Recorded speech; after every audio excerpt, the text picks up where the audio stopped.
호를 지난주에 우리 함께 읽고 얘기했고, 오늘 예주 독서감상문 쓴 거 발표하고 또 이야기 나누도록 하겠습니다. 자,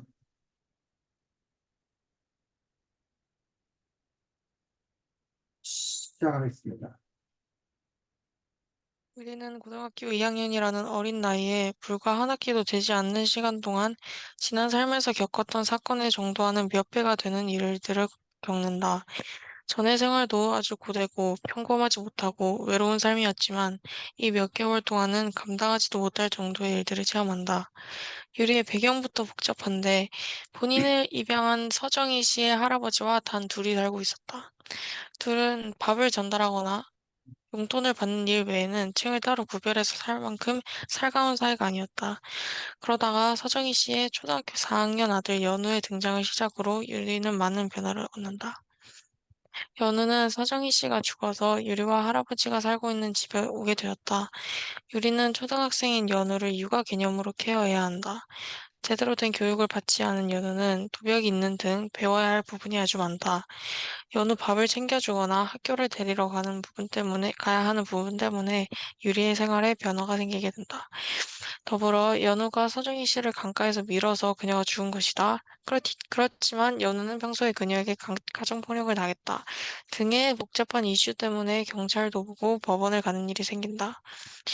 우선 육아라는 것을 불과 이제 고등학교 2학년생이 된 여자아이가 맡기에는 너무 버거웠을 것이다.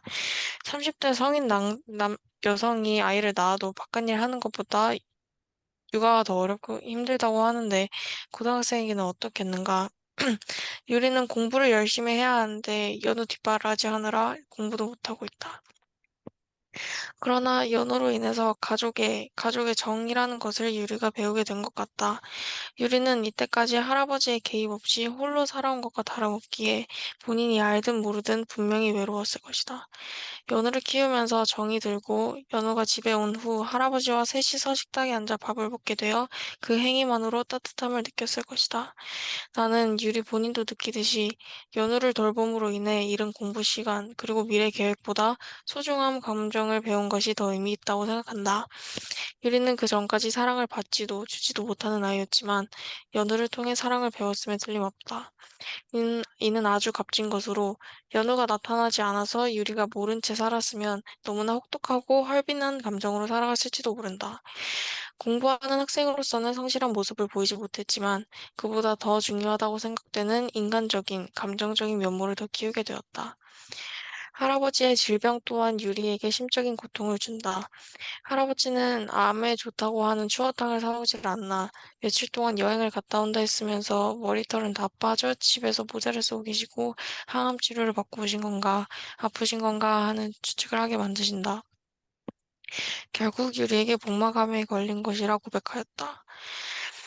유리는 십몇 년을 함께 살면서 할아버지와 본인 사이에 정이 드는 것을 몰랐을 것이다. 하지만 같은 공간에 있으면 소통을 안 해도 정이 드는 것이 인간이다. 그런 할아버지가 아프면 본인도 모르게 걱정이 되고 불안할 수밖에 없다. 이 사건도 연우의 등장 파트와 함께 가족애를 깨닫게 된 계기가 아니었을까. 아픈 할아버지에 대해 걱정하고 속상해하는 본인의 모습을 보고 본인이 할아버지에게 정이 있다는 것을 깨달았을 것 같다.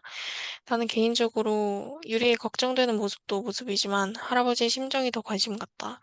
할아버지는 유리를 마음으로 품고 있지만 유리가 원하지 않기 때문에 티를 내지 않는 것 같았다. 본인이 아파서 잘못되면 죽을 수도 있다는 얘기를 하기 전까지 본인의 죽음뿐만 아니라 죽음으로 인해서 유리에게 심지어 연우에게까지 일 수 있는 주어지는 심적인 고통, 경제적인 문제 등을 얼마나 많이 고려했을지 상상도 되지 않아 마음이 아팠다. 세윤이 보여준 유리도 몰랐던 유리의 어렸을 적 영상은 유리에게 너무나도 큰 충격이었다. 같은 입양아인 세윤이 알려준 그 영상에는 서정희 씨가 왜 유리를 입양했으며 갓 입양했을 당시의 애정어린 모습들이 보인다. 유리가 갓난아기일 때 유리네 친가족과 유리와 동갑인 아이가 있는 서정희 씨의 가족의 차가 교통사고를 냈다. 그 사고에서 유일하게 유리와 서정희 씨만 왔으므로 씨는 유리를 필연적으로 입양해야 한다고 생각했다. 하지만 예상 외로 입양 이후에 서정희 씨의 멘탈은 괜찮지 않았고 오히려 점점 나빠졌다. 유리는 젊은 나이에 사고를 겪고 입양한 서정희 씨를 보면서 엄청나게 밉지는 않다고 생각하게 되었다. 그때쯤에 세윤이 자기를 낳아준 엄마가 쓴 편지 한 장을 보여주었는데 그 편지를 보면서 서정희 씨를 동정하고 위로하는 마음을 가진다. 굉장히 감동적이었다. 서정희 씨를 이해하지 않고 미워했던 유리가 그녀를 공감하기까지 얼마나 큰 심경의 변화가 있었으면 그렇게 변할 수 있었을까. 이 부분을 읽으면서 특별히 어떤 생각이 들었다기보다는 그냥 눈물을 주룩주룩 흘려서 내 마음에 더 가깝게 다가온 내용이지 않을까 싶다. 후후를 읽으며 유리가 어린 나이에 얼마나 외롭고 힘들고 외로웠을까, 저 복잡한 마음을 내가 이해할 수 있을까라는 생각이 가장 크게 떠올랐고 읽는 동안 계속 이어졌다. 너무나 짧은 기간 동안 유리의 마음고생은 엄청났을 것이다. 그리고 눈물 나게 했다. 하지만 마냥 안쓰러운 것만은 아닌 것이 이 경험을 토대로 유리는 엄청나게 많이 성장했을 것이고 성장한 유리는 그 전의 유리보다 앞으로의 삶을 살아가는 데에 훨씬 유연하고 덜 예민하게 살아갈 것이다. 나도 그랬다. 중학교 3학년이 되는 해 1월부터 일기를 쓰기 시작하면서 점점 나를 객관적으로 보는 능력이 키워졌고 내 감정을 자세히 들여다보는 방법을 알게 되었다. 그리고 같은 해 8월인 지금은 반년 정도밖에 지나지 않았지만 일기를 쓰면서 생각하는 법을 깨달아 어떤 상황에서도 내 감정을 유연하게 통제하고 곤란한 상황을 처리하는 능력이 체감되기에 엄청나게 높아졌다. 예를 들어 엄마가 내가 잘못한 것도 없는데 핸드폰 좀 하고 있다고 짜증내며 잔소리하면 예전에는 내가 잘못한 것도 아닌데 왜 굳이 나한테 잔소리야? 했다. 요즘에는 엄마가 그러면 엄마가 지금 처해 있는 상황을 내가 알고 있고 그 원인을 고려하니 엄마가 짜증내는 것도 마음이 아프고 막 그런다. 생각 없이 나에게도 짜증이 전염된다면 그 짜증이 왜 일어난 건지 내가 이것 때문에 짜증나기에는 너무 부질없는 것이다 하며 정신승리한다. 유리도 그럴 것이다. 비록 유리는 자신을 되돌아본 건 아니지만 더 많은 감정을 배우고 감정을 처리하는 능력은 분명히 올랐을 것이다. 사실 나는 경험으로 성장한 것이 아니라 정신수양을 통해 성장했던 것이기 때문에 많은 겪은 결과 향상되는 면은 어떤 것일지 잘 모르고 또 궁금하다. 네, 수고했습니다. 어우, 예주, 뭘 이렇게 진심으로 열심히 숙제를 했어? 어? 아, 모르겠어요. 아니, 아, 원래 아, 좀 재밌는 책을 읽으면 좀 삘 타서 아. 그래, 이런 게, 진짜 그렇지. 네, 이때까지 읽었던 책 중에 아, 자발적으로 쓴 아, 독서감상문이 한두 개 있거든요. 그 중에 하나야? 이제 추가된 걸지도 몰라요. 추가된 건지 몰라. 그렇지. 그래서 지금 사실은 예주가 말했던 그 부분이 제일 중요한 부분들이 사실 원래 독서 감상문이라는 게 자기가 필 받아가지고 자기가 뭔가 쓰고 싶어서 그 끌어내서 쓰는 게 사실은 그게 진정한 의미의 독서 감상문인 거지. 그게 가장 바람직한 거고. 근데 이제 문제는 우리 세상의 어떤 그런 부분들이 자기의 마음속에 있는 것들 끌어내 쓰기보다는 어쨌든 뭐 이렇게 외적인 필요에 의해서 그걸 강제로 이렇게 끌어내야 되는 그러다 보니까 그게 좀 이렇게 스트레스가 되고 어려움이 되는 것들을 볼 수가 있습니다. 근데 이제 또 하나 우리가 다른 측면에서 생각하면 아마추어하고 프로의 차이를 그렇게 설명합니다. 아마추어는 그러니까 물이 넘쳐야, 그러니까 물이 꽉 차야 이렇게 넘쳐 흐르잖아. 자기가 가득 차야. 근데 프로는 어, 물이 없는 데서 그걸 뭐해? 뽑아내는 게 그 프로다라고 얘기하는 것들. 그 부분에서 이제 어, 뭐 어떤 사람은 넘쳤는데도 그걸 끌어내지 못하는 사람도 있고 그게 이제 안타까운 거지. 근데 최소한 이렇게 넘쳤을 때 그걸 끌어낼 수 있는 어떤 그런 능력을 갖는 거고 거기서 이제 더 이제 한 단계 더 올라간다면 물론 그게 행복한 일인지 모르겠습니다. 그게 좋은 일인지 모르겠지만 어쨌든 없는 상황에서 끌어낼 수 있는 어떤 그런 일들. 그래서 예전에도 한번 쌤이 얘기했던 것 같은데 쌤 딸이 피아노를 막 이렇게 해서 그래서 진로 관련해서 야, 너 피아노를 그나마 오래 네가 했으니까 피아노를 진로로 삼는 게 어떠냐? 라고 했더니 우리 딸이 뭐라고 했는지 기억나? 얘기했던 거? 싫다는 거야. 그 이유가 취미로 해야 즐겁고 행복하다는 거야. 근데 그게 만약 직업이 되면 더 이상 그게 재밌을 것 같지 않다는 라는 어떤 그런 말들을 했던 거지. 그래서 프로라는 건 쉽게 말하면 돈 받고 하는 일이라서 재미나 이런 걸 떠나서 그냥 어쨌든 그 해내야 되는 어떤 그런 일인 거잖아. 그래서 그런 부분들에 대한 지적들 아니었나 싶기도 하고 또 정반대 이야기도 있어. 정반대 이야기는 뭐냐면 그래도 내가 좋아하는 일로 이게 뭐야 돈도 벌고 돈도 벌 수 있으니 이게 얼마나 행복한 거냐. 나은 거냐 라는 어떤 그런 얘기를 하기도 하는데 어쨌든 그것도 이제 사람마다 그 평가 뭐 이런 부분은 조금 다를 수도 있다라고 생각합니다. 어쨌든 예주가 그 필 받아서 쓰는 독서감상문이 뭐 제일 바람직하고 좋은 이상이나 필 받지 않았다 하더라도 좋은 독서감상문을 쓸 수 있는 어떤 그런 스킬 뭐 이런 것들을 또 너가 확보하는 것들 그런 부분도 필요하고 물론 이제 그만큼 충분한 시간이나 저기 뭐야 여건이 좋아져야지 체력적인 그런 부분이라던가 너 멘탈이라던가 이런 부분들이 있어야 또 이제 이렇게 쓸 수 있는 거고 또 아무리 또 프로로 하더라도 책 자체가 너무 엉망이면 사실은 끌어낼 수 없는 어떤 그런 부분들도 있고 어쨌든 이 글을 읽으면서 예주가 진심 열심히 자기 이야기를 이렇게 써내려고 했구나라는 부분들을 알 수 있었습니다. 예주 글을 읽으면서 선생님이 한 가지 한 가지 아니라 이제 몇 가지 얘기하고 싶은 부분들이 첫 번째 뭘 달았으면 좋겠다? 제목이 정, 있었으면 좋겠다. 그래서 이제 독서감상문 같은 경우도 뭐 후를 책을 읽고 뭐 이런 것들이 아니라 이 글을 통해서 너가 얘기하고 싶은 게 무엇인가라는 부분들에서 그 제목을 달아야 되는데 그 제목의 조건은 뭐야? 예주야? 내용을 대표할 만한 그렇지. 하는 거. 내용을 대표할 만한 어떤 그런 것들이 제목이 되는 거죠. 결국 이 독서감상문 통해서 예주가 정말 하고 싶었던 얘기를 한 문장으로 요약한다면 뭐라고 할 수 있겠는가? 그 제목의 조건 중 하나가 바로 이 대표성. 근데 꼭 제목이 대표성만을 반영하진 않아. 또 다른 거는 음, 제목의 또 다른 요건. 흥미유발.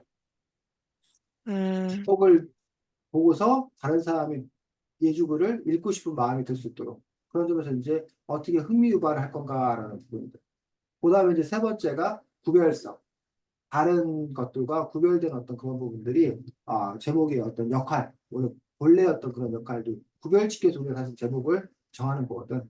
그런 것들을 이제 고려해서 제목을 정할 수 있는데 어쨌든 그 대표성이라고 하는 어떤 그런 부분들에 대해서 예주가 정말 이 글을 통해서 하고 싶은 얘기가 뭐냐라는 부분들.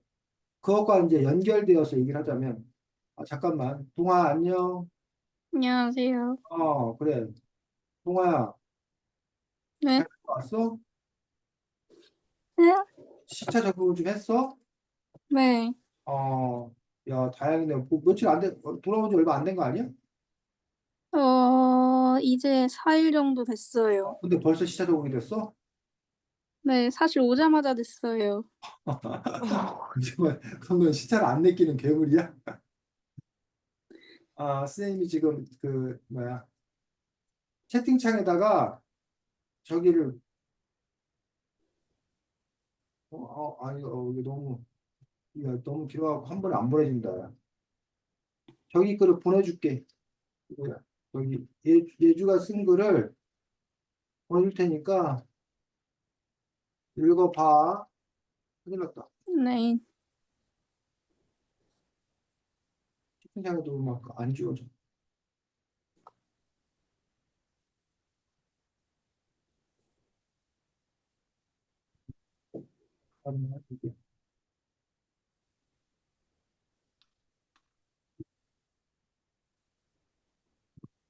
저기야, 예주야, 너가 네, 다시 한번 그거 올려줘라, 차라리. 선생님이 파일을. 파일을 다시 한번 올려주는 게 낫겠다. 이게 채팅창에 가면, 여러분, 왜 이렇게 이게 여러 번 잘라서 붙여야 되네? 동아야, 그거 혹시 다운받아갖고 열리나 볼래? 예주 쓴 거? 네. 다운받고 열려? 잠시만요. 음.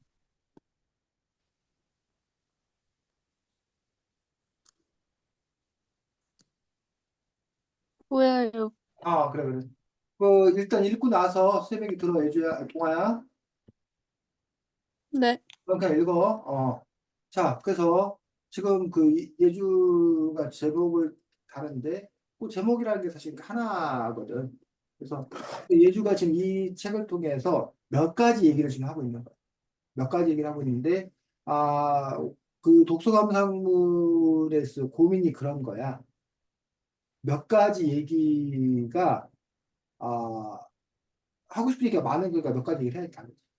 근데 그 이야기가 따로따로 노는 게 아니라 어떻게 하나로 나름의 연결의 어떤 그런 맥을 짚을 거냐. 우리가 이제 그런 거 이제 유기적인 관계를 맺다라고 얘기를 하거든. 그러니까 우리가 팔이 있고 뭐 얼굴 있고 뭐 몸통 있잖아. 근데 이게 따로따로 있는 게 아니잖아. 이게 어쨌든 이렇게 한 몸을 이렇게 이루고 있는 거잖아. 그런 점에서 예주의 어떤 그런 글들이 하나의 어떤 그런 그 관계를 잘 형성하고 있는 건가. 그런 부분에 대한 고민이 필요하다는 거예요. 그래서 그 부분에서 어쨌든 가장 그 낮은 수준은 병렬적 나열이에요. 그냥 첫 번째 거, 나는 이 책을 통해서 세 가지 이야기를 하고 싶었습니다. 첫 번째는 뭐고요? 두 번째는 뭐고요? 세 번째는 뭐고요? 이런 식으로 그냥 병렬적으로 그냥 이렇게 나열한 거예요. 그 각각은 유기적으로 결합하지 않아. 그런 방식의 글도 있어. 근데 그것보다는 조금 더 높은 게 이른바 화학적 결합. 그 세 개가 따로따로 노는 게 아니라 이거는 몸통이고요. 요건 붙어있는 팔다리고요. 이런 식으로 그런 그 관계를 형성할 때 그 글이 훨씬 더 이제 탄탄한 글, 짤 있는 어떤 그런 글이라고 얘기할 수 있다는 거지.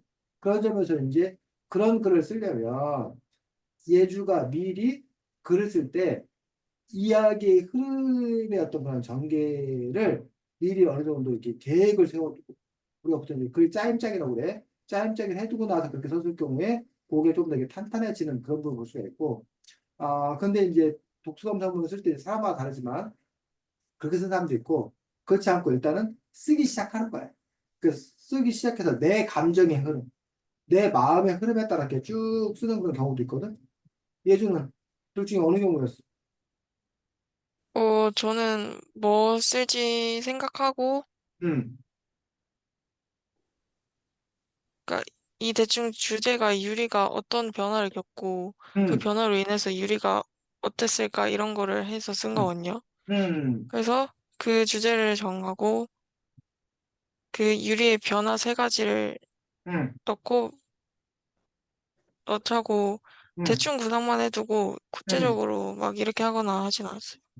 그렇지. 그래서 그 부분들이 사실은 이제 또 글을 잘 쓰는 어떤 그런 부분 중에 하나. 그래서 대충 그 얼개를 그냥 어쨌든 너무 처음부터 타이트하게 짰을 경우에 오히려 그 글 쓰는 게 힘들어져. 지금 예주가 말한 대로 얼개를 어쨌든 기본적인 그 얼개를 엉성하게 짜두고 나서 글을 써 가면서 이제 그 것들을 유연하게 좀 바꾸기도 하고 해야 되는 그런 부분들인데 자, 그런데 이제 지금 너가 지금 저기 뭐야 주인공을 중심으로 해서 이야기를 내놨다고 했잖아. 그런 부분들이었다면 훨씬 더 이제 그 얘기가 맞을 거라고 생각이 들어.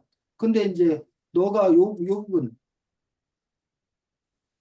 그 할아버지에 관한 부분들도 요 부분도 그럼 너는 유리에 관한 부분이라고 생각했던 거야? 네, 이 할아버지의 병으로 인해서 유리가 겪었던 심적인 고통을 얘기하려고 했었어요, 처음에는. 근데 음, 쓰다 보니까 음, 할아버지가 너무 안쓰러웠던 게 생각이 나가지고 음. 넣었어요. 그렇구나. 그래서, 그래, 그래. 지금, 그래서 예주 말을 들으니까 쌤이 좀 이해가 가.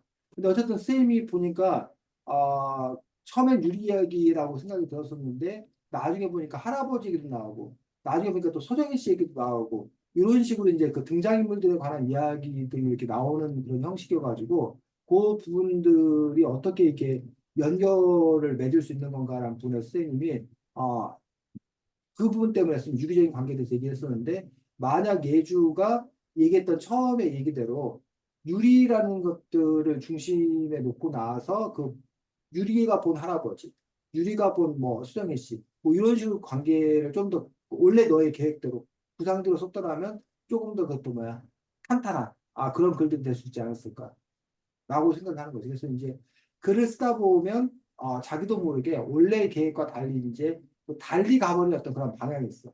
그럴 때는 예주가 선택을 해야 돼. 어떤 선택을 하냐면 원래 계획대로 가기 위해서 너가 그 갔던 거를 다시 누구야? 돌아와야지. 원래 흐름대로 가는 그런 방법들. 또 하나는 막상 내가 계획을 A라는 계획을 세워서 글을 썼는데 쓰다 보니 B가 튀어나오더라. 그럴 경우에는 B를 A로 돌리는 방법도 있지만 아예 계획 자체를 뭘로? B로 전환시키는 어떤 그런 방법도 있다는 거지. 그러면 오히려 앞부분을 손봐야 되는 거지. 그래서 그런 점에서 어쨌든 그것들이 맞도록 손볼 필요는 있다는 거야. 자, 그 부분 일단 한 가지 얘기하고 싶었고, 동아 어느 정도 읽었어? 네, 잠시만요. 음. 그래서 시작을 이제 유리는 고등학교 2학년이나 어린 나이에 불과 한 학기도 되지 않는 시간 동안 지난 삶에서 겪었던 사건의 정도가 가 되는 일들을 겪었다. 라고 이제 쓰면서, 그 전체적인 그 추상적인 이야기로 시작해서 그다음부터 이제 구체적인 이야기로 들어가는 어떤 그런 방식으로 쓰고 있는 것도 볼 수가 있습니다. 이렇게 쓰는 것들도 가능하고 전체에서 이렇게 부분으로 들어가는 그런 방식이 가능하고 유리는 고등학교 2학년이라는 어린 나이에 불과 한 학기도 되지 않는 시간 동안 지난 삶에서 겪어낸 사건 정도가 몇 배가 되지 않는 일이 겪는다라고 해서 지금 이게 한 문장이거든? 예주야? 이 문장에 네. 대해서 예주가 이 문장이 너무 여러 가지 이야기가 한꺼번에 섞여 있었어. 그러니까 그러다 보니까 문장이 좀 뭐라고 해야 되나 해석하기가 좀 힘든 그런 부분도 있어. 어린 나이에 불과 한 학기도 되지 않는 시간 동안 지난 삶에서 겪었던 사건의 정도와는 몇 배가 되는 일들을 겪는다라고 해서 이 문장을 좀 이렇게 뭐야 정돈했으면 좋겠다. 좀 이렇게 고쳤으면 좋겠다라고 생각합니다. 뭐 예를 들면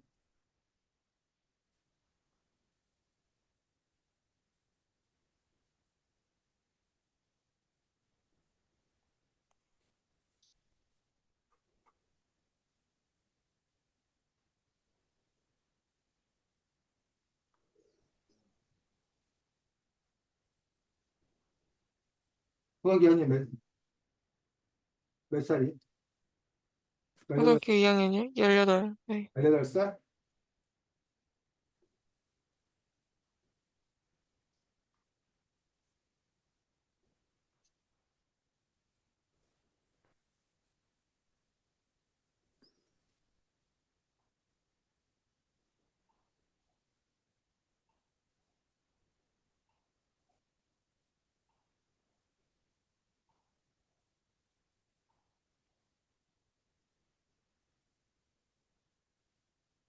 자, 그래서 요 같은 얘기지. 같은 얘기인데 쌤이 지금 몇 문장으로? 두 문장으로 지금 뭐 문장. 끊어서 이렇게 쓰는 것들을 볼 수가 있습니다. 그래서 특히 이제 뭐 겪은 일보다 충격적인 사건을 그래서 겪은 일보다 겪은 일을 쓰지 않고 뭐 경험하게 된다 이런 식으로 단어 같은 경우도 뭐 해서 같은 단어 쓰지 않고 고쳐 쓰려고 한다던가 이런 식으로 어떤 문장들을 좀 이렇게 고쳐줄 필요가 있다. 물론 이렇게 고치지 않고 다르게 쓸 수도 있습니다. 자, 그 다음에 그 전의 생활도 아주 고되고 풍부하지도 못하고 외로운 삶이었지만 이 몇 개월 동안은 감당하지도 못할 정도의 일들을 체험한다라고 써서 그 여기 앞에서 썼던 이야기들을 다시 한번 되풀이해 써서 이제 뭐 한 거야? 강조하는 어떤 그런 효과들을 갖고 있는 거지. 그래서 이제 요 반복이 주는 그 부분에 있어 두 가지 해석이 가능해. 그 반복을 함으로써 강조가 되는 효과가 있어. 근데 그건 긍정적인 효과야. 근데 반복을 함으로써 장황해지, 글이 느슨해지는 그런 부분에 있어서는 오히려 부정적인 효과야. 그래서 그게 참 어려워. 어떻게 하면은 강조를 잘했어 라고 칭찬해. 근데 똑같은 건데 누구는 어떤 거를 야, 왜 쓸데없이 같은 얘기를 또 해? 어? 너무 장황해. 라고 하는 어떤 그런 부분들. 그래서 뭐라 해야 되나, 설탕을 이렇게 넣었을 때, 어?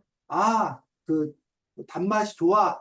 라고 하지만 그것보다 조금 더 정도가 짙어버리면, 너무 달아. 라고 이렇게 별로 안 좋아하잖아. 그 사람이 단맛에 기분 좋은 단맛과 너무 달아서 그 별로 아닌 어떤 그 차이가 있는 것처럼 그 적정한 그 정도의 어떤 그런 수준을 찾아내는 것들. 근데 이게 또 어려운 게 뭐냐면 예주의 입맛과 동아의 입맛이 서로 뭐 하다는 거야? 다르다는 거야. 그러면 똑같이 설탕을 넣었는데 예주는 좋기만 한데 근데 동아는 막 너무 달아. 라고 얘기한다던가. 그런 점에서 이제 이른바 보통의 입맛을 맞추는 것들. 이런 노력도 이제 필요하다는 거지. 그래서 그 누구지? 백종원? 알아? 네. 네. 백종원이 그 백종원 그 대표가 그, 그 사람의 철학은 그거야. 무조건 손님의 입맛에 맞춰야 된다. 근데 그 음, 손님의 입맛들이 다 다르면 어떻게 하냐? 그 점에서는 그 보편적인 손님의 입맛. 그 10명 중에 특이한 사람들의 입맛을 맞추려고 안 되고 그냥 7, 8명이 공통적으로 이렇게 느끼는 그 맛. 그 정도를 맞추는 게 그게 이른바 뭐야? 가게 하는 사람들이 가져야 될 저기 취향이다. 자기 입맛에 맞춰서는 안 된다. 손님들의 입맛에 맞춰야 된다. 라고 얘기하는 어떤 그런 부분인데. 근데 그것도 이제 근데 이제 좀 다른 거야. 그 백종원의 그 뭐야? 스타일은 어떻게 보면 그 뭐라고 해야 되나? 박리담회? 박리담회란 말 알아, 왜죠? 아니요. 그 이익은 좀 약하게 보지만 많이 팔아가지고. 예를 들면, 내가 그 물건 하나를 팔아서 1,000원이 남아. 하지만 10,000개를 팔면 1,000만 원을 버는 거잖아. 근데 이제 명품 파는 사람들은 그냥 1억짜리 팔면 하나 팔아도 1,000만 원 남아. 그런 음, 식으로 나는 그 고부가 가치를 생산해서 그러니까 소량을 팔더라도 나는 이익을 크게 보겠다. 그렇게 특화된 음, 전략으로 하는 경우가 있고 아니다. 나는 요거를 많은 사람들에게 팔아서 조금씩 이익을 남기더라도 결국 큰 이익을 남기겠다는 그런 전략인데 백종원 그 대표가 하는 대부분의 그 외식업체의 스타일들은 이렇게 대중적으로 이렇게 풀어가는 그런 스타일이다 보니까 그런 식의 얘기를 하는 거야. 근데 이제, 만약에 지금 쌤이 지금 이렇게 얘기하는 이유도 글 같은 경우도 이제 그 대상을 누구로 정할 거냐에 따라서 그냥 보편적으로 사람들이 공감하고 재밌게 읽을 수 있는 그런 글을 쓰겠다라고 하면 그 눈높이에 맞추는 게 맞고 반면에 나는 이제 특정한 어떤 그런 사람들을 타겟팅해서 그 사람들을 향한 글을 쓰겠다라고 한다면 그건 좀 달라질 수 있다는 거지. 어쨌든 간에 요 부분에 있어서 어쨌든 이 이야기를 쓰고 있는 것들이 이게 장황한 건가 아니면 강조한 어떤 그런 부분인 건가에 대해서 예주가 한번 그 부분들을 가늠할 필요가 있는데 선생님이 보기에 그동안의 예주의 스타일은 어떤 것 같아, 예주? 음, 너스로 생각하기에 네 글 스타일이 어떤 그 글 버릇이라고 해야 되나 글투가 있는 것 같아. 알아 너스로 너를 파악을 해? 좀, 아 선생님 표현으로 약간 좀 불친절하다. 불친절하다? 그래? 다행이네 그 이번 글은 아주 친절한 거지. 음, 이 같은 경우는. 그래서 뭐 당연히 그 불친절하지 않 그럼 불친절하다는 거 보통 많이 생략을 해버린 거잖아. 그래서 불친절한 거예요. 그런 점에서 이제 친절을 당연히 해야 되지. 근데 이제 그 친절한 것들이 너무 뭐하면 지나치면 그렇게까지 해줄 필요 없는데라고 하는 어떤 그런 부분이 있다는 거지. 그래서 오늘은 쌤이 이제 그 부분에서 친절해야 되는데 당연히 근데 그 친절이 너무 지나치면 우리 귀찮게 되는 어떤 그런 부분이 있는 것들처럼 그 부분에서 어떤 그 적정성을 좀 찾아야 될 필요가 있다고 생각합니다. 자, 쌤 얘기 더 하기 전에 동아, 네. 예주 글에 대해서 동아 읽은 소감, 느낌, 평을 하자면 음, 저는, 음, 왜? 라고 점나고 어, 사람을 그랬구나. 자, 그 다음에 유리의 배경부터 복잡한데 본인을 입양한 서정희 씨의 할아버지와 단둘이 살고 있었다. 이 문장도 좀 문제가 있지. 왜 이 문장에 문제가 있어? 음, 잘못 끊으면 응. 오해의 소지가 있겠네요. 어떻게? 본인을 그러니까 할아버지가 본인을 입양했고, 응, 그는 서정희 씨의 할아버지다. 응. 어? 어? 그러네? 그래서 본인을 입양한 서정희 씨의 할아버지 단둘이 살고 있다면 얘 그 서정희 씨 할아버지하고 그래 서정희 씨 할아버지 아니라 서정희 씨의 뭐야? 아버지. 아버지고 이 유리에게는 할아버지가 되는 거지. 그런 점에서 이제 우리말 같은 경우에 그 관계라는 부분들이 좀 이렇게 어렵기 때문에 그 부분들을 좀 명확하게 하는 것들이 좀 이렇게 필요한 거지. 뭐 어쨌든 소소한 부분이긴 하지만 그런 그 디테일에 강할 필요가 있고. 왜 다시 안 들어오나? 아, 헤드 전원이 나갔대. 아이고. 타이밍이 너무 절묘했대. 본인 스스로. 자,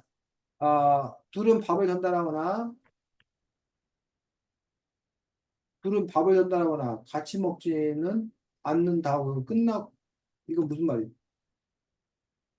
보면, 전달하거나 용돈을 받는 일 외에는 층을 따로 구별해서 살 만큼 살가운 사이가 아니었다. 이런 식으로. 이게 한 문장인 거지? 네.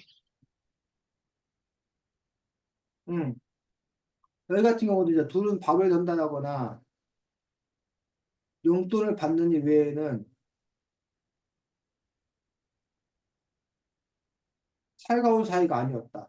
라고 하면 이 문장 역시 지금 문장이 온전한 문장은 아니에요.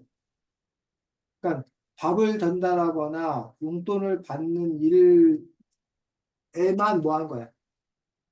접촉한 거. 접촉하고 아예 층을 따로 구별해서 그 각자의 삶을 살고 있다. 그래서 살가운 사이가 아니었다라고 얘기하고 있는 어떤 그런 부분들거든. 근데 그 이야기를 지금 다 한꺼번에 이렇게 뭉뚱그려 써서 그 점에서 좀 이렇게 글들에서 혼란을 좀 야기할 수 있는. 그다음에 그 구별해서 살 만큼 살가운 사이가 아니었다라고 하는 어떤 그런 부분들에서 살 만큼 살가운 사이가 였다면 이거는 보통 뭐뭐할 만큼 살가운 사이였다라는 식으로 가는 경우가 더 많아. 해석이. 그러면 살 만큼 살가운 사이가 아니었다는 이 부분도 살 정도로 뭐뭐할 음. 정도로 뭐뭐한 사이가 아니었다. 뭐 이런 식으로 해서 어떤 그, 그 뭐야 말 흐름이 조금 더 이렇게 자연스럽게 갔으면 좋겠다고 생각이 들고 그러다가 수레이 씨의 초등학교 4학년들 연애 등장을 시작으로 유리는 많은 변화를 얻는다라고 이야기하고 있습니다. 여기서 이제 유리가 많은 변화를 얻는다라는 표현을 써도 되지만 얻는다라는 표현보다는 여기서는 뭐가 더? 겪는다?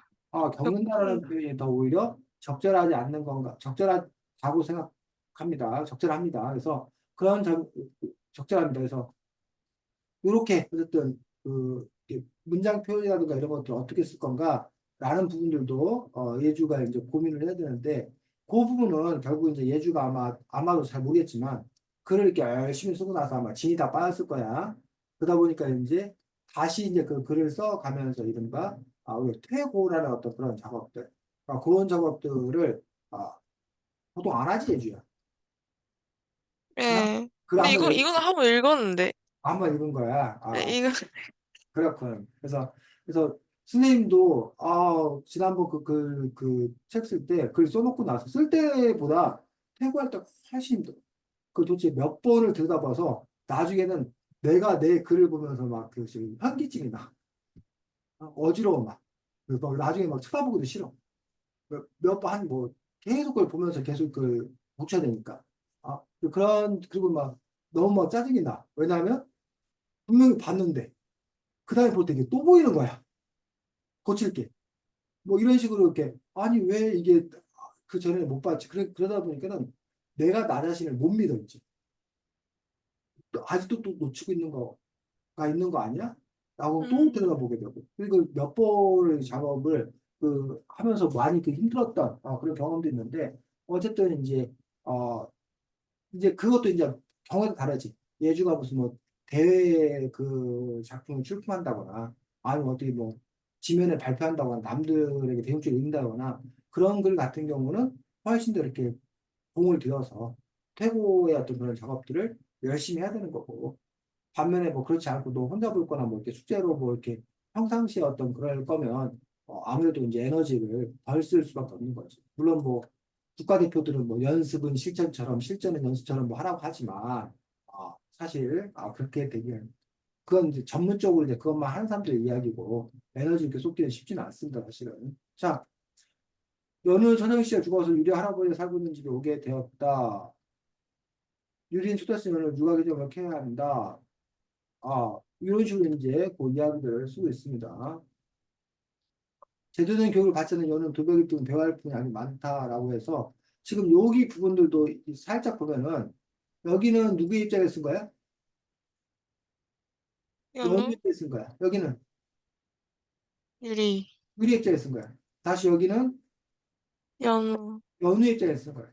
그런 점에서 자꾸 이제 주어가 왔다 갔다 하고 있는 거야. 주어 왔다 갔다 하고 있는 그 부분들에서 이렇게 되었을 경우에도 이게 이해하는 데는 별 문제가 없어. 사실은. 근데 그 이성적인 이해 말고 그 밑에 깔려 있는 사람의 심리적인 흐름상 이렇게 이야기가 왔다 갔다 하면 편안하진 않아. 그래서 아주 그 겉으로 드러나지 않는 그 그런 거 있지. 왠지 거기에 딱 들어가는데 편안함을 느끼는 거야. 분명히 다른 데랑 별 차이가 없는 것 같아 보이는데 다른 공간보다 여기가 더 편안함을 느끼는 거야. 그거에는 분명히 우리가 그 민으로 육안으로 발견할 수 없는 어떤 그 디테일한 부분에서까지 그 사람들이 배려를 했기 때문에 신경을 썼기 때문에 더 편안함을 느끼는 거거든. 그런 것들처럼 이런 글의 흐름들도 따져서 읽으면 문제 없지만, 그러니까 사람들이 긴장하지 않고 읽어도 그 흐름들을 자연스럽게 받아들일 수 있도록 그런 부분들에서 이제 글 쓴 사람들이 정말 이제 프로인 거겠지. 동아야, 어서 와. 네. 자, 동아 하던 얘기 마저 하자. 음, 저는 딱히 뭘 찾지 못하고 음. 그냥 잘 읽었습니다. 예주 글을 네. 뭘 찾으라고 한 거 아니야. 예주야, 동아야. 그래요? 사명감을 갖고 막 저기 할 거 없고. 그래서 예주 글, 자, 동아는 후르란 책을 어떻게 읽었어? 아니면 못 읽었어? 못 읽었어요. 그러면 이제 동화가 더 잘 얘기할 수 있겠네. 자, 후르라는 책을 읽지 않은 사람 입장에서 그 독서 감상문을 읽는 사람이 두 종류야. 하나는 이미 이 후르라는 책을 읽은 사람과 후르라는 책을 읽지 않은 사람이 을 동시에 만족시켜야 돼, 이 독서 감상문이라. 그럼 후를 읽지 않은 사람 입장에서 이 예주의 독서 감상문을 읽으면서 어떻게 이해가 가? 후르라는 이야기의 흐름이라든가 뭐 이런 것들 이해가 가는 부분이 있어? 아니면 읽으면서 좀 이렇게 갸우뚱하는 거나 이해가 좀 잘 안 되는 부분이 있어, 동아야? 어때? 음, 스토리는 이해가 가요. 음. 좀 그럼 동아가 좀 예주글을 읽은 걸 바탕으로 한번 이 후르라는 얘기가 어떤 얘기 같아? 동아, 너가 이제 재구성에서 한번 얘기를 해봐. 음, 이제 음. 유리라는 애가 있었는데 음. 걔가 연우라는 음. 꼬맹이를 음. 데리고 지내면서 음. 많이 힘들게 있고 어. 그러면서 이제 뭔가 책임감을 가지는 음. 면서 마음에 그런 변화가 생기고 음. 할아버지가 병이 있어서 음. 그걸로도 스트레스를 받는 중이고 음. 그리고 또 죽는 그런 얘기까지 무슨 얘기? 죽는 거예요. 누가 죽어? 그, 그 여자분? 어. 여자분이 누군데?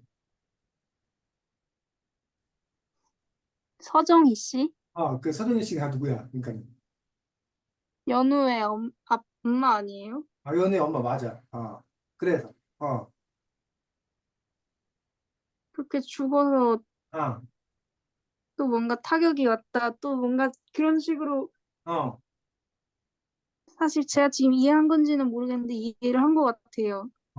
야, 예주 어떻게 동화 얘기 들으면서 무슨 생각했어? 음, 어? 음, 음, 어, 동화의 그 이야기 구성을 보면서 무슨 생각했어요, 지금?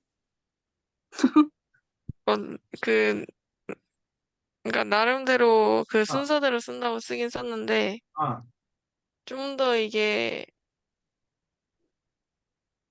책, 뭐라고 해야 되지? 흐름별로 음.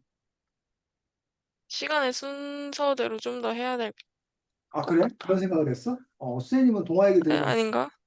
예주가 훌륭한 건지 동화가 훌륭한 건지 둘 다 훌륭한 건지 선생님 이 고민하고 있었는데 예주가 그럼, 이렇게 독서감상문에서 책의 이야기를 잘 써줘서 동화가 어쨌든 책의 이야기 스토리를 어느 정도 잘 파악하고 있구나라고 생각이 들어서 예주가 글을 잘 쓴 건지 아니면 동화가 어쨌든 예주가 겸손하게 얘기했는데 어쨌든 동화가 예주가 이렇게 흐트러 놓았음에도 불구하고 동화가 그 어쨌든 귀신같이 자기 머릿속에서 착착착 조립해가지고 재구성을 잘했는지 그런 점에서 어쨌든 두 사람 다 아주 뛰어나다라고 생각을 했습니다. 그래서 지금 동아가 얘기한 부분이 맞지?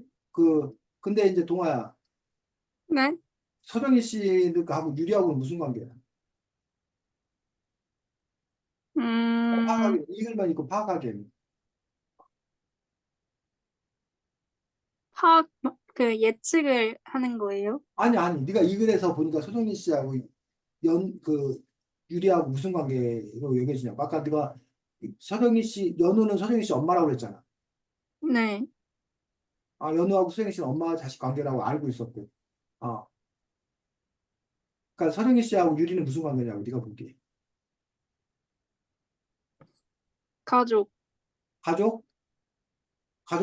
서정희 씨하고 그냥 유리하고 가족인데 무슨 가족이냐고. 어, 제가 글을 아, 빨리 읽느라 아, 괜찮아. 똑바로 네가 빼먹고 읽은 건지 아니면 예주가 명확하게 표현 안 한 건지 쌤이 그게 궁금해서 그걸 물어본 거야. 아, 제가 못 읽은 것 같아요. 음. 자, 예주가 알려줘. 제가 안 썼을 것 같아. 안 썼을 것 같아. 어, 여기 썼지 안 않았나? 썼던 것 같은데. 여기 뭐라고 썼어? 입양했구나. 입양했다고 썼는데, 의 배경부 독자였는데 본인을 입양한 서정희 씨라고 되어 있습니다. 그래서 아, 동아 어떻게 후를 이야기처럼 그냥 다 알려도 돼? 아니면 네. 하지 마라. 어, 궁금해요. 궁금해. 예주가 알려줘 그러면. 근데 이미 이거 읽으면서 결말을 다 알게 되지 않았을까요? 음. 그건 맞는데 다시 자, 음, 그래서 그 뒷부분까지 다 얘기하면 처음 이야기 스토리를 다시 구성해서 알려주면 뭐부터 얘기해줘야 되지? 처음부터 하면요? 서정이 원래 이 이야기 책의 그 구성하고는 다시 자기가 재구성해줘야지. 실제 사건을 설명할 때는 제일 첫 번째 사건이 뭐야? 아, 처음에 유리네 가족과 서정희 씨네 가족이 음, 사고를, 교통사고가 나서 음. 거기서 그 유리랑 서정희 씨만 살아남아서 서정희 씨가 유리를 입양한 거다. 동아 음, 이해됐어? 네. 유리하고 서정희 씨는 남남이었던 거야. 그러니까 서정희 씨가 남편과 자신의 딸과 아, 차를 타고 가는데 유리 부모님하고 또 차를 타고 가는데 두 차가 사고가 난 거야. 그것도 누구 잘못으로? 유리 부모님 잘못으로. 음, 바람에 서정희 씨 남편과 서정희 씨 아이가 그 자리에서 죽고 서정희 씨만 살아남은 거고. 이쪽은 유리 부모님이 죽고 유리만 살아남은 거고, 애기. 그 상황에서 그다음에 두 번째 예주. 그래서 서정희 씨가 유리를 입양을 했는데 그 스토리를 다큐 형식으로 제작한 영상이 있었다. 음. 그 서정희 씨가 어쨌든 자 가해자의 딸이지만 어쨌든 자기 잃은 아이 대신에 그 가해자의 딸인 유리를 자신의 아이로 입양한 것들이 이제 두 번째 얘기야. 그다음에 세 번째는 근데 서정희 씨가 유리를 할아버지한테 그러니까 서정희 씨의 아버지, 음. 유리의 할아버지한테 맡겨버리고 본인은 도망갔죠. 근데 그 이유도 얘기해 줘야지. 왜? 왜? 버거워서. 음. 그 아이를 자기가 잘 키워야겠다고 생각을 했는데 막상 그 아이를 보니 자꾸 그 자기 원래 아이가 생각이 나고 어? 자기가 마음으로 용서하지 못했다는 것도 그런 부분이라던가 어쨌든 자기 자신도 그 사고의 충격 아픔에서 헤어나오지 못하는 그 자기 자신을 발견하고 결국은 자기가 그 아이를 감당을 못하니까 자기 아버지지 서정희 씨 아버지한테 그 애를 그냥 맡기고 자기는 어디론가 그냥 사라져 버리고 그 바람에 유리는 누가 키우게 되는 거야? 음, 서정희 씨 아버지는 그 할아버지가 키우게 되는 그런 이야기지. 그 다음에, 그 다음에 이제 그렇게 살아가다가 근데 할아버지랑 유리는 거의 같이 안 사는 것처럼 살고 따로따로 어, 개별적으로 살아요. 그렇지. 그래서 할아버지가 유리를 키워주긴 하나, 살갑게 열심히 잘 키우는 게 아니라, 최소한, 그냥 먹고, 뭐 하는 것만 키우고 접촉도 거의 하지 않고, 그러면서 거의 남남처럼, 한 집에서 남남처럼 지내게 되는 그 이야기. 그러면서 유리는, 빨리 성인이 되어서 독립해야겠다. 여기를 떠나가야겠다. 라는 생각만 하고 이제 사는 그런 그 과정들이 쭉 펼쳐지는 거지.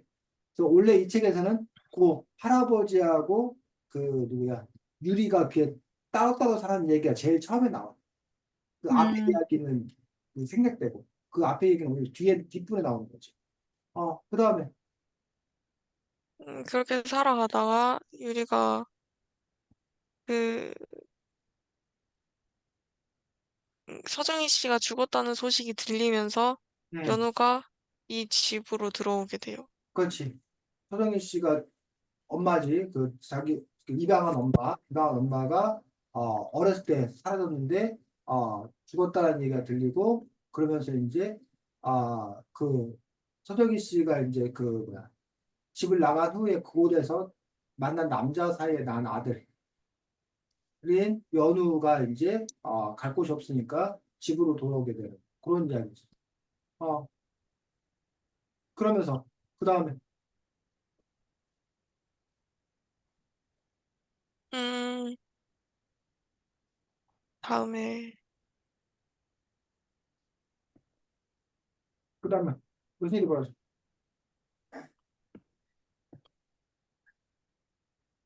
두 가지지. 하나는 그 연우라는 아이가 그런데 보니까 서정희 씨 부모 밑에서 학대를 받고 제대로 그 케어받지 못해가지고 엉망인 아이. 그 아이를 음, 돌보는 과정에서 오히려 이 누구야 유리가 그 모성애라고 해야 되는지 어쨌든 그 가족과의 관계에 대한 어떤 그런 마음들이 생겨나게 되고 한 축은 또 다른 한 축은 그 당시에 그때 이제 할아버지가 암에 걸리셔가지고 그 고통스러운 어떤 그런 과정들 속에서 할아버지와의 관계 이런 부분들도 조금 회복이 되고 그러고 나서 이제 마지막에 마지막에 음, 연우를 키우고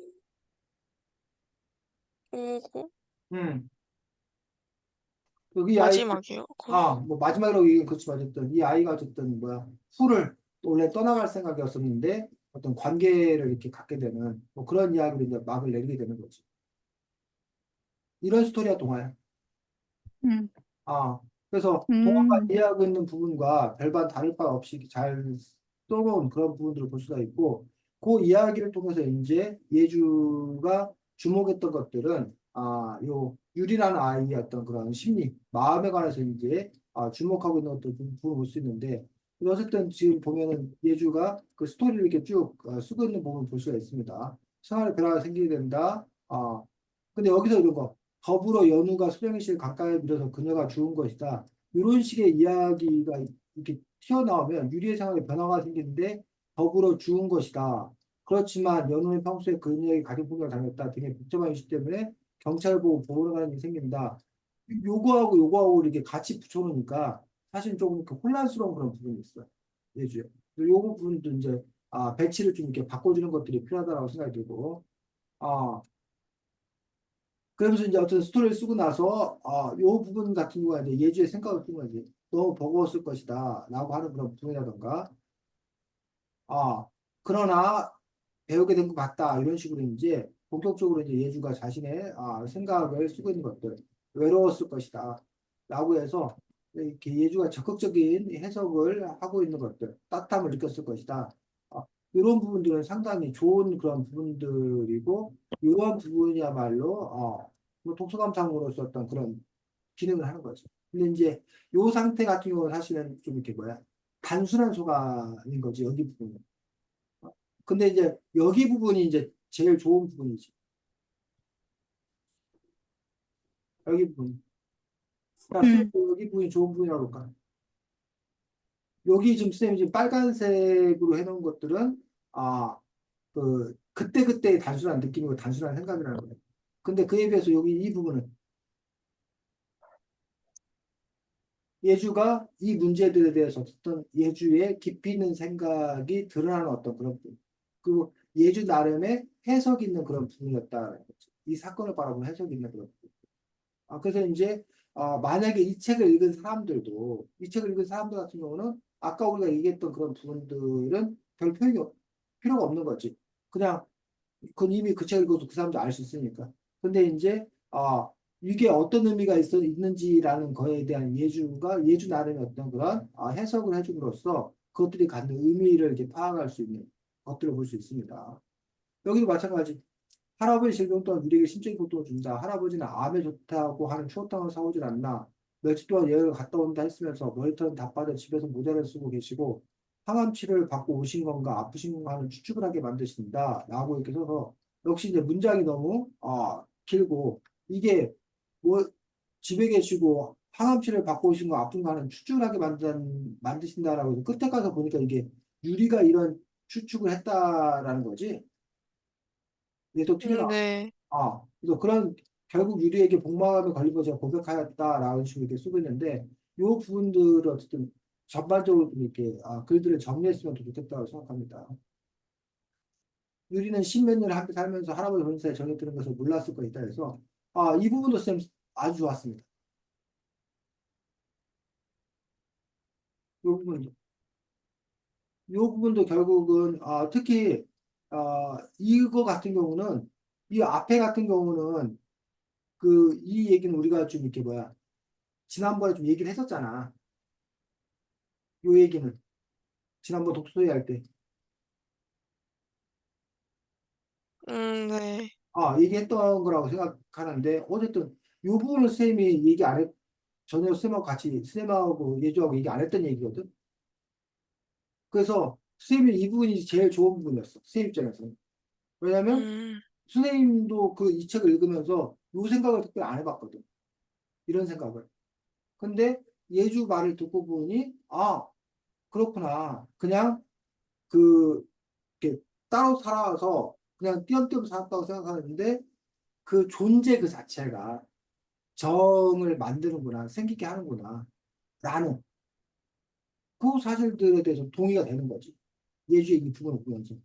이런 부분이 좋은 부분이랄 거야.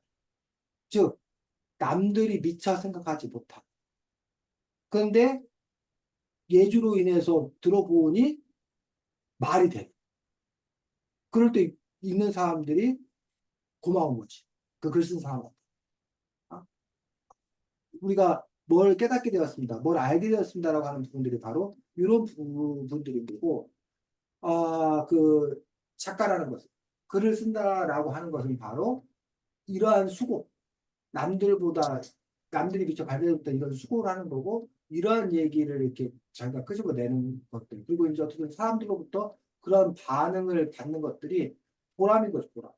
글 쓴 사람의 보람. 글 쓴 사람의 희열. 그 기쁜 거지 사실은. 선생님도 마찬가지지. 내가 무슨 생각을 겨우 이렇게 해냈는데 그것의 가치를 누군가 알아줬을 때. 그럴 때 당연히 그 보람을 느끼고 즐거움을 느끼는데 선생님 그래서 지금 이 부분이 사실은 가장 개인적으로는 이 글에서 사실 좋았던 그런 부분이었습니다. 아, 뭐 할아버지의 심정에 대해서 그래서 요 부분들도 좋았던 부분들이고 요거 같은 경우는 당연히 이제 또 아주 중요한 얘기죠. 문단 구별해야 되고 그래서 그 할아버지의 심정이라고 하는 그런 부분들에 대해서 할아버지에 대해서 이제 어떤 예주가 감정이입을 해서 그 인물의 입장에 있어서 그것들을 생각해 보는 것들 이것도 좋았던 부분입니다. 그 다음에 뭐 요 얘기 또 다시 스토리 쓰고 있고 나빠였다 믿지는 않았다 유리는 젊은 나이에 사고를 겪고 입양한 수동식으로서 없어내지 않았다고 생각했다. 그때쯤에 세윤이 자신이 낳아준 어머니였다. 여기 부분 같은 경우가 이제 좀 불친절한 부분. 여기 부분. 왜? 음,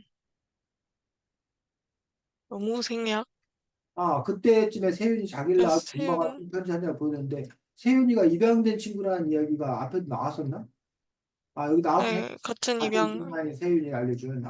그래서 그 부분에 대해서 뭐 그렇게 돼서 이제 쓰면은 뭐 불친절하지 않다고 얘기할 수도 있지만 선생님 불친절하다고 한 얘기는 저기 갖다 써놓고 여기 갖다 써놨을 때 그렇게 뭐 하는 사람이 없다는 거야. 그거를 음, 꼼꼼하게 기억하면서 읽지 못하는 것도 그런 가능성이 크기 때문에 오히려 좀 이렇게 같이 붙여준다던가 차라리. 같이 붙여준다던가 해서 좀 더 친절하게 쓸 필요가 있다라고 생각합니다. 그 편지를 보면서 스트레스 동조하고 위로하는 마음을 보는데 그 엄마가 쓴 편지가 도대체 뭐길래 그러한 건가라는 부분에서 역시 이 부분이 생략되어 있는 것으로 음, 보입니다. 굉장히 감동적이었다라고 하는데 이 감동적이었다는 게 이 책 전체가 감동적이었다는 건지 아니면 이 편지 요게 감동적이었다는 건지도 여기 부분이 헷갈리는 거지. 뭐야? 뭐가 감동적인 거야? 요즘 저는 그 부분에서 감동적이었다. 요 이야기가 여기 예, 편지. 자, 손흥민 씨를 이해하지 않고 미웠던 우리 유리가 그녀의 공간이 얼마나 큰지 이제 그렇게 보할 수 있었을까? 특히 어떤 생각이 들었다기보다는 그냥 눈물을 주룩주룩 흘려서 내 마음에 더 가까이 다가온 내용이지 않았습니다. 그냥 눈물을 주룩주룩 흘리는 게 유리? 예주? 네? 근데 네가 제가, 너가 그냥 네가 이 책을 읽으면서 눈물을 흘렸다고? 눈물 예, 난게 너야? 네. 그래? 쌤은 예주라네. 이 부분에 특별히 어떤 생각이 들었다기보다는 그냥 눈물이 주룩주룩 흘려서 주룩주룩 아, 흘러서 내 마음에 더 가깝게 다가온 내용이지 않을까 싶다. 어쨌든 선생님 이 부분을 읽으면서 예주가 눈물을 흘렸다는 걸까? 아니면 뭐 여기 이 애가 뭐 했다는 걸까라는 부분에서 혼란스럽고 선생님은 오히려 예주가 아니라 이 인물이 그랬기 때문에 그래서 더 마음에 가깝다 이런 식으로 봐들었어요. 그래서 음, 이 부분도 이제 어쨌든 선생님의 독해가 문제가 있는 건지 아니면 읽은 사람이 혼란을 유발시켰는지라는 부분에서 조금 생각해 볼 좀 있고요. 꿀을 읽으며 했을까? 근데 이제 어린 나이에 얼마나 힘들고 외로웠을까? 저 복잡한 마음을 내가 이해할 수 있을까라는 생각이 가장 크게 떠올랐다 하는데 이 부분을 읽으면 선생님이 예주를 아니까 이 글을 쓴 예주를 아니까 자꾸 감정이입이 안 돼. 여기도 마찬가지야. 왜요? 너가 지금 중학교 2학년인데 고등학교 2학년 보고 어린 나이에 고작 2학년. 중학교 2학년, 고등학교 2학년 보고 막 어린 나이에 막 얼마나 괴로웠을까 막 이렇게 보여주니까 선생님이 너무 이 부분이 저기 몰입이 안 되는 거야. 근데 만약에 음, 이 글 쓴 예주가 중학교 2학년이라는 걸, 중학교 3학년이라는 거를 모르면 아마 이게 이해가 될 거야. 공감이 될 거야. 근데 자기보다 나이가 많은데, 우리가, 자, 그러고, 그러니까 예를 들면 뭐, 막 초등학생이 예주 너 보고 어린 나이에 공부하는데 얼마나 힘드니 막 이런다고 생각해 봐 예주 이거 뭐라고 음, 그랬어 가짜는 게 이게 음, 뭔 소리 하는 거야 이런 음, 느낌 아 너무나 짧은 기간 동안 유리의 마음고생 엄청 났을 것이다 그리고 눈물 나겠다 유리가 성장했고 성장이 삶 나가는데 살아갔을 것이다. 라고 하면서 이제 자기의 이야기들을 이렇게 쓰고 있는 것들 이런 분들이 상당히 좋습니다. 그래서 그 단지 책의 이야기를 책에게서 끝내는 것이 아니라 자신의 이야기로 하고 있는 부분들 이런 부분을 듣고 조금 더 이제 욕심을 부리자면 꼭 그래야 되는 건 아니고 이것도 이제 자기 이야기를 쓰는 것도 자기의 이야기가 있는 경우에는 쓰면 돼요. 없는 경우는 당연히 안 써야 되는 거고. 또 하나는 이게 자기 이야기로 가는 게 아니라 요 이야기를 사회 이야기. 그래서 이제 그 내 이야기를 쓰는 거에 좋은 점은 예주만이 쓸 수 있기 때문에 그게 제일 좋은 거예요. 통합합니다. 다른 사람도 이 얘기를 못 쓰는 거잖아. 그런 점에서 이제 어쨌든 특별성, 독자성 이런 걸 갖고 있기 때문에 좋은 어떤 그런 점들을 갖고 있어요. 근데 이제 반면에 사회 이야기를 쓰는 것들이 가지는 좋은 점들은 뭐냐면 보편성을 갖고 있어요. 보편성. 그러니까 요 예주의 이야기는 특별하고 독자적이지만 자칫 그게 잘못되면 예주 개인의 특별한 경험에 국한된다는 거예요. 음, 그런 점에서 이제 공감성, 보편적으로 가기 좀 어렵다는 거지. 근데 물론 이제 그에 따라서 그렇지 않은 것도 있지만, 근데 이제 바깥 사회적인 어떤 그런 현상 같은 경우, 이게 같은 경우, 일반적인 사회 현상 같은 경우 얘기한다면 그 부분에서는 이제 어떤 공감의 폭은 확대될 수 있다. 물론 그 얘기는 뒤집어 말하면 독자성, 특별성은 떨어지는 어떤 그런 부분들이 있는 거지. 늘 그 장단점이 있는 건데, 그런 점에서 어쨌든 그 경우에 따라서 어떤 걸 쓸 건가라는 부분도 있는데, 자신의 이야기를 잘 쓴 것들을 볼 수가 있습니다. 자, 동아, 다시 들어왔네. 동아야, 네, 혹시 이 네. 부분 보면서, 이거 예주 얘기거든? 이 부분 들면서 예주에 대해서 무슨 생각이 안 들었어? 음, 그냥, 어.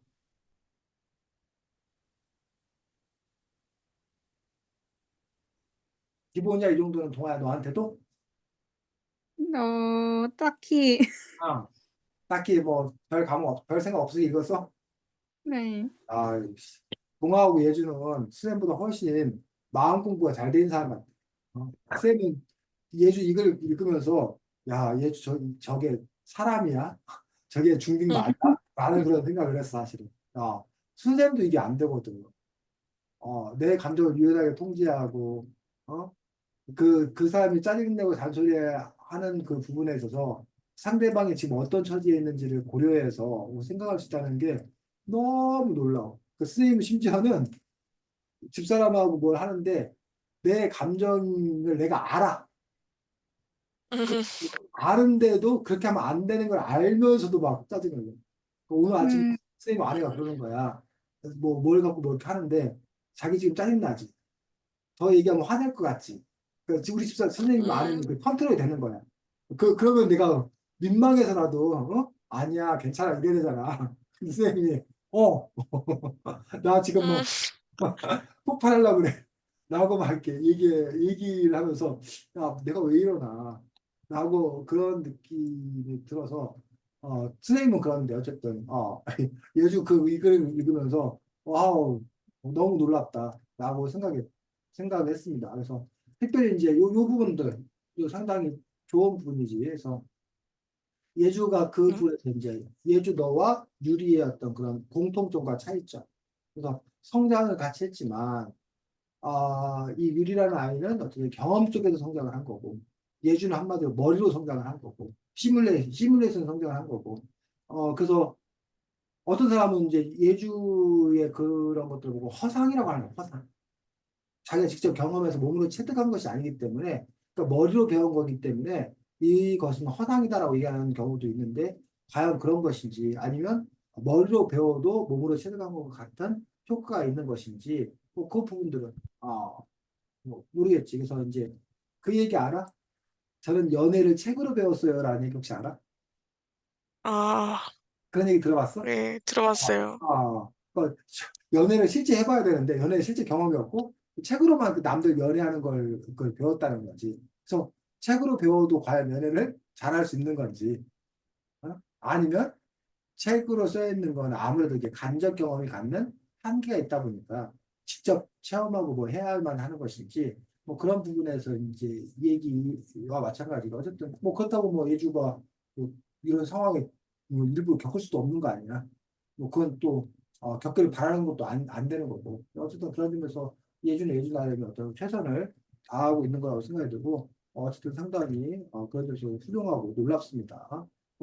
선생님이 예주글에 대해서 뭐 이렇게 여러 가지 얘기를 했지만 상당히 좋은 그런 글들 그리고 몇 가지 얘기했던 어떻게 그 글들이 조금 더 이제 이렇게 긴밀하게 타이트하게 써질 건가라는 부분들에서 오히려 오늘은 이제 선생님이 나쁘지 옛날에는 좀 친절하게 써라라고 막 얘기하더니 오늘은 너무 친절해 그러니까 좀 쳐내야 돼라고 얘기하고 있는 그래서 참 이게 어려운 그런 적당하다라고 하는 어떤 적당히 넘쳐도 안 되고 부족해도 안 되고 적당을 늘 찾아서 우리가 끊임없이 이제 애쓰고 또 이렇게 갈고 닦고 할 수밖에 없다고 생각합니다. 끝내야 되는데 동화가 왠지 또 들어올 것 같은 그런 생각이 들어서 이거 뭐 어떻게 해야 돼? 톡을 보내야 되나? 자, 다음 주에는 정말 책이 끝났어. 이렇게. 통화를 보내 이따가 다음 주에는 책이 길 위의 세계사라는 책이야. 그래서 아이디어가 참 좋은 것 같아. 그 책의 선생님 보기에 그 책의 아이디어가 그 책을 기획한 사람이 아이디어에서 세계사 이야기인데 어쨌든 뭐 세계사를 어쨌든 시사사적으로 쭉 볼 수 있는데 그건 그렇게 되지 아니하고 테마를 이렇게 정해 길이라는 그런 테마를 정해서 세계사를 이렇게 소개하고 있는 그런 부분이어서 어쨌든 뭐 학교에서 세계사를 좀 배우지 않았나?